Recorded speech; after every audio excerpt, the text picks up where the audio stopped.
Muito bom dia, graça e paz para todos. Estamos novamente aqui em mais uma live para nós podermos falar um pouco, conversar um pouquinho. E eu queria falar sobre a Amazônia. Tá todo mundo falando sobre a Amazônia. A Amazônia está em chamas. E agora? Chame todos os bombeiros do mundo para poder apagar o fogo da Amazônia. Mas aí tem que aproveitar também e chamar também todos os biólogos para poder examinar como estão os nossos mares, que estão todos contaminados com detritos, com esgotos. Também tem que chamar vários técnicos de meio ambiente para poder estar verificando todas as indústrias que estão soltando fumaça, que estão soltando material tóxico nos ares que nossos filhos respiram, que acaba desenvolvendo bronquite, que acaba desenvolvendo asma e outras doenças. Tem que verificar também todos aqueles locais, enviar técnicos do meio ambiente também para as fazendas, para verificar os agrotóxicos que estão sendo jogados, que contaminam os lençóis freáticos. O negócio não é só a Amazônia. O problema não é só a Amazônia. Nós sabemos que tem um fundo político, claro, a gente não quer que a nossa floresta pegue fogo. Ela nos ajuda muito. Ela, por assim dizer, tem a sua função na Terra. Mas nós sabemos que isso tudo é uma questão política, na questão de querer derrubar pessoas, elevar pessoas, enfim. Mas o que eu quero falar é que o problema não é só as queimadas na Amazônia.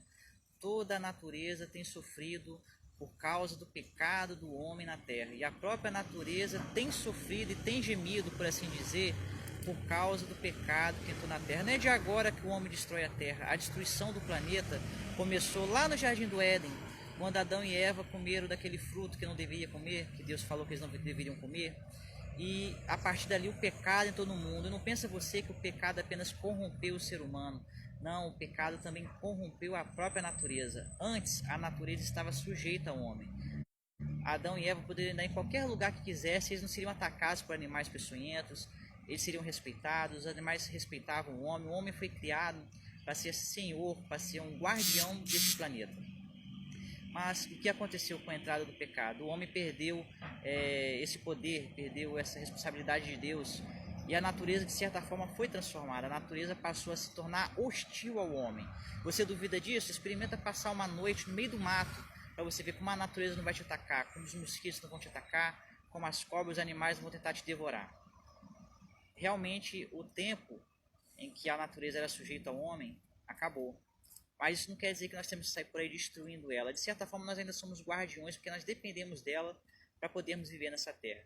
E a prova de que a natureza tem sofrido os efeitos do pecado, embora a natureza não tenha pecado, mas ela sofre as consequências, está aqui em Romanos, no capítulo 8, versículo 20, que nos fala basicamente isso. Porque a criação ficou sujeita à vaidade, não por sua vontade, mas por causa do que a sujeitou, na esperança de que também a mesma criatura será libertada da servidão da corrupção para a liberdade da glória dos filhos de Deus. Porque sabemos que toda a criação geme e está juntamente com dores de parto até agora. Então o que acontece? A própria natureza tem gemido, esses furacões, terremotos, tufões, tudo isso é uma forma de nós entendermos a natureza gemendo e ansiosa para que o pecado saia do mundo, para que Deus restaure a autoridade que é devida ao homem, para que Cristo volte e expurgue de uma vez por todas o efeito do pecado, o efeito de Satanás, a dominância de Satanás sobre esse mundo. Então nós podemos ver que o problema não é simplesmente ficarmos preocupados com a queimada. Lógico que nós temos que ir lá tratar disso. Mas o problema primordial, e não adianta você querer criar políticas de meio ambiente, porque a raiz de todo o problema está no ser humano, na própria pessoa, no pecado que ela tem, na natureza pecaminosa que ela tem. E é por isso que nós temos corrupção em todos os setores da sociedade. E é por isso que nada do que o homem faça sem ter a anuência de Deus, sem ter a direção de Deus, dá errado. Porque o pecado sempre tende à morte. E é por isso que o nosso planeta está morrendo por nossa culpa, porque nós permitimos que o pecado entrasse no mundo. Mas também eu gostaria de falar para você que fica preocupado e desesperado, então quer dizer que tá, tudo bem, o pecado entrou no mundo, não vai ter punição para aqueles que têm destruído a terra hoje? Sim, vai ter uma punição muito severa no último dia, no dia que Deus tirou para prestar contas de cada um de nós. Rapidamente eu vou ler Apocalipse no capítulo 11. Apocalipse capítulo 11, versículo 18, onde tem uma palavra de Jesus, do Senhor, que fala o seguinte: E iraram-se as nações, e veio a tua ira, e o tempo dos mortos, para que sejam julgados, e o tempo de dares o galardão aos profetas, teus servos, e aos santos, e aos que temem o teu nome, a pequenos e a grandes, e o tempo de destruíres os que destroem a terra. Então, se você tem destruído a terra, fica ligado, porque você será destruído por Deus. Aqui faz uma diferenciação entre o galardão dos justos, daqueles que temem a Deus e fazem a vontade de Deus, e aqueles que não fazem a vontade de Deus e que têm destruído a terra de inúmeras maneiras. E aqui está falando de galardão para salvação mesmo. Aqueles que fazem a vontade de Deus serão salvos, verão no que a Bíblia chama de novos céus e nova terra, e aqueles que persistem em descumprir a vontade de Deus. E uma das vontades de Deus é que nós cuidemos bem do nosso planeta, e muitos que têm tido a oportunidade de fazer isso não têm feito, serão destruídos e serão lançados no lago que arde com fogo e enxofre, o popular inferno, que ninguém gosta, que ninguém assume, que todo mundo diz que um Deus bondoso não pode ter criado o inferno, mas Deus criou sim um local onde as próprias pessoas escolhem ir porque pelas suas atitudes elas preferem viver em tormentos eternos. Então Deus criou um lugar especialzinho para essas pessoas que preferem praticar o mal, que preferem destruir o nosso planeta, que preferem viver sob a influência do pecado. E Deus tem feito maravilhas para aqueles que fazem a sua vontade. Você não precisa viver no inferno, você não precisa destruir esse planeta. Você simplesmente tem que se sujeitar a Cristo, fazer a vontade de Deus, e a promessa é grande, o galardão é grande, de novos céus e de uma nova terra. Para nós encerrarmos esse bate-papo, esse planeta está realmente condenado, está sendo destruído aos poucos, infelizmente, os animais têm sofrido, as plantas têm sofrido, nós temos sofrido também.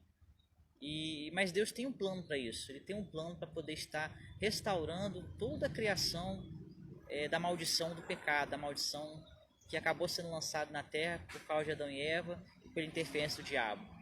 Capítulo 21 de Apocalipse nos fala sobre novos céus e uma nova terra. No final de todas as coisas, quando Jesus voltar, quando Jesus destruir os ímpios, lançar no lago de fogo e enxofre Satanás e seus demônios, e aqueles que agem como demônios nesta terra, que têm uma atitude demoníaca, mesmo sendo humanos, vão ser lançados juntos, embora o inferno não tenha sido criado para o ser humano. Deus nos fala, nos promete que haverá uma restauração de todas as coisas, que haverá novos céus e uma nova terra, um local onde não haverá morte, não haverá dor, não haverá planto, não haverá doenças, não haverá choro de tristeza, muito pelo contrário, haverá choro sim, mas choro de alegria, de felicidade, porque Deus tem restaurado todas as coisas. Então quer dizer que nós vamos ver um paraíso aqui na terra? Não, não nessa terra especificamente. A Bíblia não é muito clara quando declara essa questão de novos céus. Nós sabemos que a nova terra vai ser realmente a morada do ser humano, onde a Nova Jerusalém descerá, que é a cidade preparada pelo próprio Deus para nós habitarmos. Mas esta nova terra será localizada aonde? Creio eu que não neste universo físico, mas nos próprios céus do Senhor, em comunhão direta com Deus, porque quando você lê Apocalipse, você vê que lá fala que a cidade santa não teria sol, ela seria iluminada pelo trono de Deus. É uma conjectura nossa, mas nós vamos ter uma morada, uma casa, que vai ser um reflexo desta terra, mas algo infinitamente melhor, sem influência do pecado, onde a natureza vai estar realmente sujeita a nós não vamos ter que ter medo de andar à noite, nós não vamos ter medo de animais peçonhentos. É tudo promessa de Deus, algo que está nas Escrituras e que Deus tem feito, tem trazido conforto aos nossos corações. Então, medite nessa palavra, não se assuste, não entre em pânico com as coisas que têm acontecido no mundo, porque são coisas que já estão preditas na Bíblia há incontáveis séculos e são coisas que têm que desanimar. Mas isso não significa que você tem que destruir o meio ambiente, muito pelo contrário, preserve, porque nós ainda estamos aqui e nós precisamos desta terra. Não jogue lixo no chão, ensine seus filhos a jogar o lixo no lixo, economize água, evite ser consumista ao excesso, porque quanto mais você consome, mais a natureza é destruída. E se você tem arruinado a terra de forma proposital, o teu galardão, por assim dizer, no inferno está garantido. Então, fique esperto, eu tenho que ficar esperto também, todos nós, porque apesar da natureza não estar mais sujeita a nós como nos tempos de Adão e Eva, de certa forma nós ainda somos as criaturas mais inteligentes desse planeta e nós temos que fazer a nossa parte para cuidar dela. Bom, desejo a todos um ótimo dia, um forte abraço, agradeço a audiência de todos que participaram, compartilhe este vídeo, esta live para várias pessoas, para que a mensagem do reino seja propagada seja transmitida a todas as pessoas que possam estar tendo a oportunidade de ver esse vídeo. Então, um forte abraço para todos e até a próxima live. Fiquem com Deus.